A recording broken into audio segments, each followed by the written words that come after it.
दूसरा के झाड़ू और दूसरा के मेहरारू। इस्तेमाल तो सब कोई करता है लेकिन अपनाता कोई नहीं है। वही हाल होता है इन औरतों का। कोई पति नहीं है, तुम कोई पति नहीं। कोर्ट में जब केस चल रहा है, जब 1.5 साल हो गया थी, मेरा कौन पति है? हम इसको पति नहीं मानते। हाँ दीदी, अब पति कहाँ से मानोगी? अब तो पति नहीं मानोगे इसको, क्योंकि अब तो तुम्हारे पास कई सारे ऑप्शन है, कई सारे ऑफर हैं।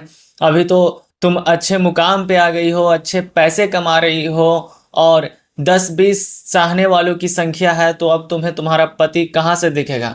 पति तो उस समय पति लगता था जब तुम कुछ नहीं थी, जब तुम्हारे पास पैसे नहीं थे, तब वो आदमी दिन रात मेहनत करके अपना सारा कमाई तुम्हारे ऊपर खर्च कर दिया, तुम्हें पढ़ाया लिखाया, नौकरी दिलवाया, यहाँ तक अपनी जमीन तक बेच दी। उस समय पति था, लेकिन जैसे ही तुम्हारा पंख हो गया, तुम्हें नौकरी लग गई और कई सारे ऑप्शन मिलने लगे, तब वो पति अब तुम्हें पति नहीं लग रहा है।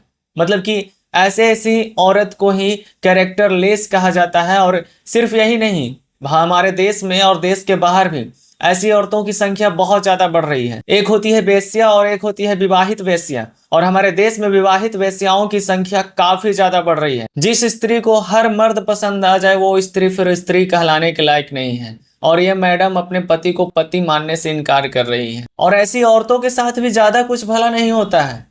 कोई भी औरत अगर अपना पति को छोड़कर अपने बॉयफ्रेंड के साथ जाती है या फिर किसी और से शादी करती है, तो उसके साथ भी ज्यादा दिन तक जीवन नहीं चलता है। क्योंकि हमारे भोजपुरी में एक कहावत है, दूसरा के झाड़ू और दूसरा के मेहरारू। इस्तेमाल तो सब कोई करता है लेकिन अपनाता कोई नहीं है। वही हाल होता है इन औरतों का। अरे अभी 2, 4, 10 क्या, अभी 20-50 ऑप्शन मिलेंगे। ये छोड़ेगा कोई और मिलेगा, कोई और छोड़ेगा और आगे मिलेगा। क्योंकि जब तक चमड़ी सुंदर है, औरतों को कभी भी मर्द की कमी नहीं होती है। यहाँ एक से एक धुरंधर बैठे हुए हैं जो यही सब के पीछे पड़े रहते हैं।